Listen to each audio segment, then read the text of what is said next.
Africa is yet to register a win at the ongoing Women's World Cup taking place in Australia and New Zealand as we enter the next round of games.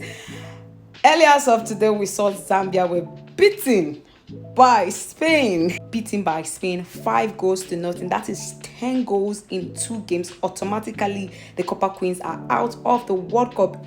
If they are to get any consolation from this World Cup, is either they get the first goal ever at the Women's World Cup against Costa Rica or manage to win the Costa Rica team. But considering 10 goals for an African side, yes, they are debutants. There's a learning curve for them, but I expected to see a lot, especially when you have your A-list player, Barbara Banda, who is back to the team. She was a miss at the WAFCON because of all the whole propaganda.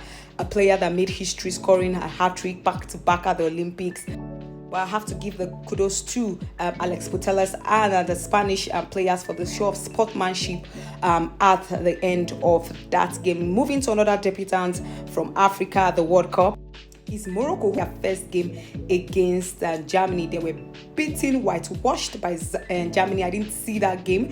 Considering 6 goals for Morocco is not what I expected. Yes, this is their first ever World Cup, first Africa as well as a first Arab nation, but I expected to see a lot of star-studded players as well as in that team. Rosella is a player I'm looking out for. The next game is against South Korea. Can they get their first goal? Can they get their first win against South Korea? Is a tough hurdle for Morocco to climb. I'm looking out for them as well. So let's go to the most successful African team at the World Cup, which is Nigeria.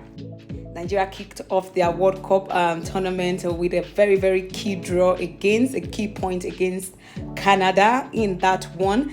That game, I didn't expect the result, but good one for Nigeria as they got a point from Canada. They play against the host country, Australia, which is not going to be easy. Rumor that Sam Kerr might not be available for the team. Also, their fielders are from the camp of the Aziza Oshoala will not be playing against Australia. Might miss because of an injury she picked up against Canada. But Nigeria, we have Rashida Tajibade coming back to the team, Desire Okpara-Noze, as well as Ushena Kalu, Alimata Yinde. So we have a lot of players up front to do the needful and hopefully get Nigeria that win. Now to South Africa, who lost their first game to Sweden. We will be playing against Argentina. Desiree, can you do the job for me? Linda Matolo, please do the job against Argentina. You will not lose to Sweden and lose.